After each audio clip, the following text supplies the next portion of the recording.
오늘 새벽에 주신 하나님 말씀은 시편 51편에서 함께 보겠습니다. 시편 51편 교독하시겠습니다.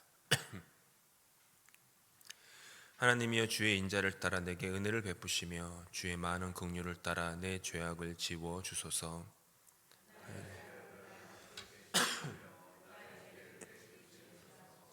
물은 나는 내 죄가를 아오니 내 죄가 항상 내 앞에 있나이다.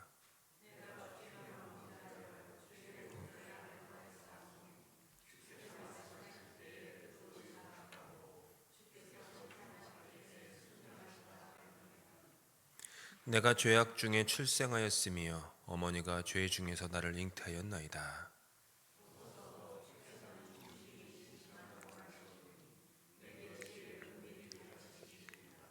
우슬초로 나를 정결하게 하소서. 내가 정하리이다.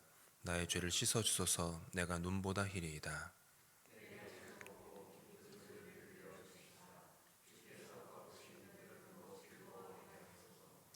주의 얼굴을 내게 내 죄에서 돌이키시고 내 모든 죄악을 지워 주소서.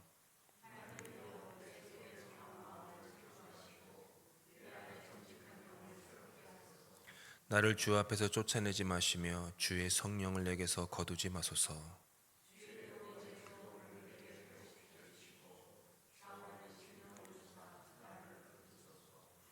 그리하면 내가 범죄자에게 주의 도를 가르치리니 죄인들이 주께 돌아오리이다.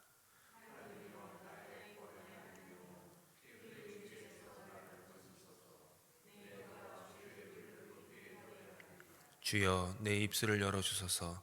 내 입이 주를 찬송하여 전파하리이다.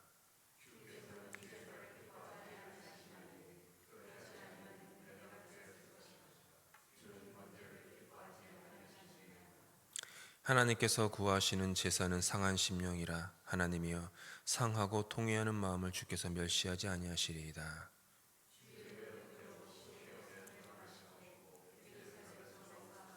함께 있습니다. 그때 주께서 의로운 제사와 번제와 온전한 번제를 기뻐하시리니 그때에 그들이 수소를 주의 제단에 드리리이다. 아멘. 방금 읽은 시편 51편 다윗의 그 기도를 통해서 우리 진심 어린 기도, 오늘 우리가 드리는 기도의 어떤 진심 어린 기도에 대해서 우리가 함께 묵상하는 그런 시간 되기 원합니다. 하나님은 진실하신 분입니다. 성경에서 하나님은 언제나 진실하신 분. 그리고 하나님은 당신을 따르는 예배자들이, 당신의 자녀들이 당신의 인격, 당신의 성품과 같기를 바라십니다. 하나님이 진실하신 분이기 때문에 하나님은 우리에게 진실하심을 요구하십니다. 기대하십니다. 우리 하나님에게는 거짓이 없으시기 때문에 우리의 기도에, 우리의 예배에, 우리 삶 가운데 거짓이 없기를 또한 기대하십니다. 신명기에서 이렇게 말하십니다. 고백합니다. 그는 반석이시니 그가 하신 일이 완전하고 그의 모든 길이 정의롭고 진실하고 거짓이 없으신 하나님이시니 공의로우시고 바르시도다. 이게 하나님이십니다. 그래서 우리가 그분의 이런 모습을 닮아가기를 원하십니다. 우리는 이 땅에 사는 동안 온전하고 완전해질 수는 없지만 성화, 닮아가는 것입니다. 끝까지. 하나님 앞에 의로움을 가지고 설 수 있는 자가 아무도 없기 때문에 또한 진실하여야만 합니다. 내가 의롭다면 뭐 이렇게 의로움으로 나갈 수 있을지 모르지만 우리 안에는 죄, 허물과 부족함이 너무나도 많기 때문에 우리 하나님 앞에 그 모습 그대로 진실할 수밖에 없습니다. 사무엘상에서 이렇게 고백하죠. 이 거룩하신 하나님 여호와 앞에 누가 능히 서리요. 이 거룩하신 여호와 하나님 앞에 아무도 자신의 의로움으로 설 수 없기 때문에 우리는 진실함으로 서야 됩니다. 거짓도 흠도 회전하는 그림자도 없으신 여호와 앞에 우리에게 공로가 아닌 우리의 진실함으로, 진심으로 나아갑니다. 그래서 우리는 주님 앞에 진실하게 기도합니다. 내 의로움이 아닌 깨어진 그 진실함으로 나아갑니다. 이사야는 하나님을 만났을 때 탄식했습니다. 그의 탄식은 주여 화로다. 나여 망하게 되었도다. 나는 입술이 부정한 자로다. 하나님을 만나니 자기 입술의 부정함을 그는 깨닫지 않을 수 없어서, 그래서 그게 진실함으로 얘기하는 거예요. 주님, 나는 입술이 부정한 자입니다. 베드로는 주님을 두 번째 만났을 때, 주님, 저는 죄인입니다. 제발 저를 떠나가십시오. 나 같은 사람이 뭐라고 주님께서 또 찾아오십니까? 왜 또 나를 부르시려고 오십니까? 하시면서 떠나시라고 그런 진실함으로 아파했습니다. 주님 앞에 나아가는 자는 자신에 대해서 진실할 수밖에 없습니다. 언제나 진실할 수밖에 없습니다. 숨길 수 있는 것도 없고 감출 수 있는 것도 없습니다. 화로다 나여 망하게 되었도다 라며 탄식하든지, 나를 떠나시옵소서라며 아파함으로 무릎을 꿇을 뿐이죠. 우리는 그래서 기도할 때마다 주님, 제 마음이 진실되게 하옵소서 라고 기도해야 합니다. 주여 진실하게 하소서. 주여 진실하게 하소서. 감출 것 없이 모든 척하는 것, 무슨 척하는 것들은 주님 앞에서 아무런 소용이 없습니다. 오늘 다윗은 고백합니다. 함께 읽을까요? 시작. 하나님께서 구하시는 제사는 상한 심령이라. 하나님이여 상하고 통회하는 마음을 주께서 멸시하지 아니하시리이다. 큰 죄를 범한 다윗, 우리가 잘 알고 있습니다. 오늘 51장의 51편의 배경은 다윗이 우리아의 아내를 밧세바를 범하고 또 우리아를 거의 죽게끔 만든 다윗에게 나단 선지자가 와서 그의 죄를 고발했을 때 다윗이 아파함으로 했던 기도 아닙니까? 큰 죄를 범한 다윗은 주님 앞에 지금 상한 심령으로 나아갑니다. 상하고 통회하는 자신의 심령을 돌보아 달라고 눈물로 기도하고 있습니다. 우리가 지난 엊그제 수요예배 때 예배에 대해서 우리가 깊이 묵상했습니다. 레위기 앞부분에 있는 그 5가지 제사법을 통해서 우리가 묵상했죠. 번제, 소죄, 속죄죄, 속건제, 그 다음에 화목제. 근데 여기서 지금 다윗이 하나님께 구하는 제사의 양식은 소제입니다. 우리가 소제를 묵상했을 때 레위기에서 나오는 하나님이 요구하시는 소제는 이제 grain offering, 그래서 곡물로 드리는 제사 예배인데, 하나님께서는 고운 가루를 가지고 와라라고 얘기하셨어요. 고운 가루. 지금 다윗은 고운 가루, 자기 마음을 고운 가루로 지금 빻고 있는 거예요. 소제에서 하나님이 또 두 번째 요구하신 것은 누룩이 없게 하라라고 하셨어요. 우리가 몇 주 전에 주일 예배 때 누룩을 묵상했지만, 성경에서 누룩은 긍정적으로 표현되는 하나님 나라의 그 확장, 폭발력, 역동성을 얘기할 때 예수님께서 누룩을 좋은 점으로 얘기하셨지만, 또 다른 부분은 악한 영향력, 바리새인의 누룩을 조심해라 라고 하는 거라든지. 근데 지금 레위기에 있는 소제에서는 하나님께서 그 소제를 드릴 때 그 안에 누룩이 없게 하라고 하셨습니다. 누룩은 부풀리는 겁니다. 제가 하나님께서 원하시는 기도는, 예배는, 제사는 부풀려지지 않은 마음, 허영과 허상과 무슨 척하는 것, 괜찮은 척, 의로운 척, 죄가 없는 척, 그래도 이 정도면 다른 사람보다 나은 척하는 그런 모든 종류의 척을, 그 누룩을 다 없애라는 거예요. 그러면서 하나님은 고운 가루를 갖고 와야 된다. 고운 가루. 알갱이 그대로 갖고 와서는 그 기도가, 예배가 하나님 받으시는 예배도 기도도 아닙니다. 제가 수요일 날 커피 원두 얘기를 해드렸습니다. 커피 원두 그대로 커피로 사용될 수 없습니다. 어떤 사람이 커피 원두에다가 그대로 뜨거운 물을 붓는 사람이 세상에 어디 있겠습니까? 커피 원두에다가 그냥 커피 원두를 아무리 잘 볶는다고 하여도 거기에 뜨거운 물을 붓는다고 커피가 향을 낼 수 없습니다. 커피는 반드시 그라인더에 들어가야 됩니다. 그라인더에 들어가서 으드득 으드득 으드득 파쇄돼야 합니다. 부서져야 합니다. 가루가 돼야 합니다. 그랬을 때, 그렇게 가루가 되었을 때 뜨거운 물을 만나서 짙은 향기를 냅니다. 예수님 하나님께서는 지금 소재에서 너희가 그라인더에 들어가야 된다. 나의 앞에 나올 때마다, 그리고 기도할 때마다 괜찮은 척, 아프지 않은 척, 의로운 척, 잘못하지 않은 척, 위선과 껍질과 회칠한 무덤 같은 그런 모든 것들을 그라인더에 넣고 아파도 으드득 으드득 갈아져야 된다라고 하시는 거예요. 하나님은 그걸 바라시는 거예요. 상한 심령, 오늘 여기 다윗이 얘기하는 상한 심령은요, 그거예요. 원어적으로도 상한 심령은 부서진 심령입니다. broken이라고 돼요. broken. 내가 부서진 마음, 깨어진 마음, 갈라진 마음, 쪼개진 마음, 이런 마음으로 주님 앞에 나갈 때 주님께서 그거를 받으십니다. 관계도 마찬가지입니다.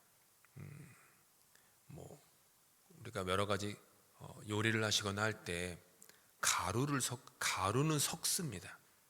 그렇죠? 무슨 가루 섞어 가지고 반죽을 만드시든지 물을 부으시든지 뭐 국을 끓이시든지 해요. 근데 그 가루가 덩어리째 있으면 섞이지가 않습니다. 그렇죠? 콩알갱이랑 뭐 다른 어떤 뭐 보리알갱이고 무슨 알갱이, 그러니까 어떻게 섞입니까? 인간관계도요. 내가 알갱이 그대로 있고 덩어리 그대로 있으면은요 섞일 수가 없습니다. 나만 지키려고 하고 내 자존심과 내 경험과 내 덩어리, 내 속에 있는 그 감정이건 느낌이건 인격이건 성품이건 그 덩어리를 그대로 가지고 가정에서, 교회에서, 직장에서 있으려고 하면 섞일 수가 없어요. 아무리 뜨거운 물이 부어져도 고운 향을 낼 수가 없습니다. 고운 가루가 돼야 돼요. 기도는 그렇게 주님 앞에 고운 가루가 되는 겁니다. 다윗이 지금 하나님께서 구하시는 제사는 상한 심령이라, 하나님이여 상하고 통회하는 마음을 주께서 멸시하지 아니하시리다, 이렇게 기도하고, 방금 읽으셨지만은 시편 51편 뒤편에서 하나님께서는 번제를 기뻐하지 않는다. 근데 이렇게 해야지 그 후에 주님께 번제를 가지고 나올 수 있을 것이다 라고 마지막 절에 얘기한 것은 먼저 내가 빠져야 된다는 거예요. 상한 심령으로. 우리는 그래서 진실한 마음의 훈련을 해야 합니다. 우리 마음에, 혀에 거짓과 허세가 담기지 않도록 훈련을 해야 합니다. 이런 훈련을 할 수 있는 최적의 장소가, 그리고 기회와 시간이 예배입니다. 예배는 진실해야 합니다. 거짓이 없고 척이 없고 숨김이 없어야 합니다. 우리는 예배를 통해서 사실은 알게 모르게 진실의 훈련을 받고 있는 겁니다. 평생 예배 생활을 하시는 분들은 평생 진실한 마음의 훈련을 거치셨다고 보면 되죠. 예배를 통해서 우리는 우리 안에 마음을 상하게 합니다. 통회하게 합니다. 갈아지게 합니다. 나를 지으신 창조주 하나님께서 나로부터 진실함을 원하시고 그 마음에 당신의 왕좌를 놓기 원하시는 것을 깨달으면 예배로 들어갑니다. 나 자신의 참된 모습, 세상의 참된 모습, 하나님의 진실하심을 보게 됩니다. 다윗은 오늘 본문에서 넘어졌습니다. 무너졌습니다. 그리고 회개와 용서의 기도를 진심 어린 마음으로 드리고 있습니다. 시편 51편은 우리가 보통 회개의 기도라고 많이 생각합니다. 하지만 회개의 기도보다 더 밑바닥에 있는 선행된 내용은 뭐였냐면은 다윗의 진실한 기도였다라는 겁니다. 진심 어린 기도였습니다. 진실할 때 보이는 것이 두 가지가 있습니다. 진실할 때 다윗은 자신의 참된 모습을 보게 됩니다. 왕이라고 하는 그런 누룩 벗어버리고 척, 허세, 위상, 이런 모든 왕의 가운도 왕복도 다 벗어버리고 자신의 참된 모습을 보게 돼. 그래서 계속 다윗은 자기가 죄악 중에 출생하였다라고 얘기해요. 출생할 때 왕복을 입고 태어난 사람이 어디 있습니까? 발가벗고 태어납니다. 적신으로 태어납니다. 누구나. 다윗은 지금 그 얘기를 하는 거예요. 지금 자신의 그 참모습, 그 벌거벗은 모습, 내가 죄악 중에 탄생했다. 내 삶에 내 그 성품 속에 근본적인 죄성이 깊이 박혀 있다라는 그 영적인 실체를 다윗이 마주합니다. 이것이 다윗이 본 첫 번째 진심 어린 기도 가운데 보았던 실체였습니다. 하지만 다윗은 거기에서 멈추지 않습니다. 또 다른 자신의 그 무너진 상한 심령 너머에 있는 또 다른 실체가 보이는데 그건 바로 하나님의 실체입니다. 하나님이 어떤 분인지가 보이는 겁니다. 나의 죄악 너머로 그분의 인자하심이 보입니다. 그분의 은혜가 보입니다. 그분의 긍휼이 보입니다. 그래서 다윗은 주님의 성품에 지금 호소하는 거예요. 주님의 인격에 호소하는 겁니다. 우슬초로 자신을 정하게 씻어달라며 진심 어린 마음으로 호소합니다. 다시 주님을 예배하는 그런 사람을 만날 수 있도록 그 기쁨을 회복시켜 달라고 간구합니다. 자신의 마음 안에 정한 마음을 창조해 달라고 기도합니다. 주님의 성령을 거두지 말아 달라고 간구합니다. 상하고 통회하는 이 심령, 이 진실한 마음에 주님 등 돌리지 말아 주십시오 라고 간구합니다. 다윗은 절망의 끝자락에서 하나님을 바라보고 있습니다. 자신의 무너진 삶을 다시 일으켜 세우실 분 하나님 분이심을 봅니다. 우리는 예배 가운데 진심 어린 기도 가운데 이 두 가지의 진실, 두 가지의 진리, 두 가지의 실체를 그리고 두 가지 영적인 현실을 봐야 합니다. 나 자신의 실체, 그 다음에 하나님의 실체. 나의 현실과 하나님의 현실. 나 자신의 상하고 통회하는 이런 어그러지고 엉그러진 그런 죄악된 모습 발견하지만 거기서 머물면 남는 것은 우울함밖에 없습니다. 거기서 머물면은 남는 거는 그냥 절망밖에 없어요. 한 걸음 더 나아가서 그 너머에 있는 하나님의 실체, 이런 나의 모습에도 불구하고 모든 것을 다 덮으시는 하나님의 사랑. 우리가 아무리 때가 많이 묻은 그런 덩어리 혹은 오물과도 같은 내 마음이 있을지라도 아무리 오물이 커도 큰 대양을 만나서 바다 안에 들어가면 아무것도 아닙니다. 다 덮어집니다. 하나님의 그 큰 바다와도 같은 은혜와 하혜와도 같은 그 사랑을 안에 우리가 그 실체를 보게 되면 덮어지는 거예요. 다윗은 지금 그렇게 기도하면서 내 속에 정한 마음을 창조하시고 라고 기도합니다. 다윗은 창조의 하나님께 나아가고 있어요. 그게 다윗이 본 현실이었습니다. 하나님의 현실. 창조는 없는 것을 만드시는 하나님의 권능입니다. 하나님의 성품이고 하나님의 모습입니다. 다윗은 단순히 잘못했어요, 고쳐주세요 라고 하는데 멈추지 않습니다. 주님, 제 마음이 산산조각 났습니다. 제 의지로는 저는 거룩해질 수 없습니다.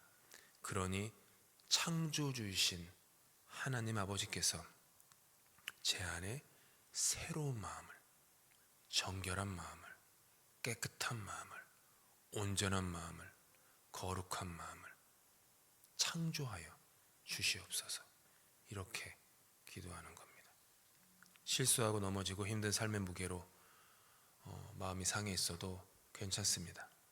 하나님은 우리의 화려한 모습이 아닌 상하고 통회하는 민낯을 기다리고 계십니다. 우리 힘으로 거룩해질 수 없기에 주님의 은혜가 필요합니다. 어떤 변명도 하지 않고 주님 앞에 진심 어린 기도로 나아갈 때 나의 깨어진 마음 조각들을 그대로 주님 손에 올려드릴 때 주님은 외면하지 않고 우리 안에 정직한 영을 회복시켜 주실 것이다. 그리고 다시 한번 예배하는 자로, 하나님을 예배하는 자로 회복시켜 주실 것입니다. 그리고 다시 우리 주변의 다른 이들과 함께, 사랑하는 이들과 함께 주의 전에 예배하러 기쁨으로 올라가는 그 그 삶의 회복을 주님은 창조하실 것입니다. 그리고 오늘 다윗이 고백한 것처럼 무너진 뼈들이, 진심 어린 기도는 우리 안에 있는 그 무너진 영혼의 뼈들이 다시 즐거워하는 그런 일들이 일어날 것입니다. 오늘 이 새벽에 오셔서 다 기도하러 오셨습니다. 기도할 때 주님 앞에 누룩을 갖고 기도하지 마십시오. 무슨 척, 괜찮은 척, 잘난 척, 뭐뭐뭐 하는 척, 그런 누룩, 부풀린 허영과 허세 다 내려놓고 고운 가루가 되고 상하고 통회하는 심령으로 주님 앞에 나와 기도할 때 또 주님께서 내 안에 그런 좋은 마음, 거룩한 마음을 창조해 달라는 그런 기도 가운데 주님 앞에 깊이 나아갈 수 있는 저 여러분 다 될 수 있기를 예수님의 이름으로 축복합니다. 함께 기도하시겠습니다. 하나님께서 구하시는 제사는 상한 심령이라 하나님이여, 상하고 통회하는 마음을 주께서 멸시하지 아니하시리이다. 주님, 이 시간 우리에게 진실한 기도를 가르쳐 주시옵소서. 진심 어린 예배를 우리에게 가르쳐 주시옵소서.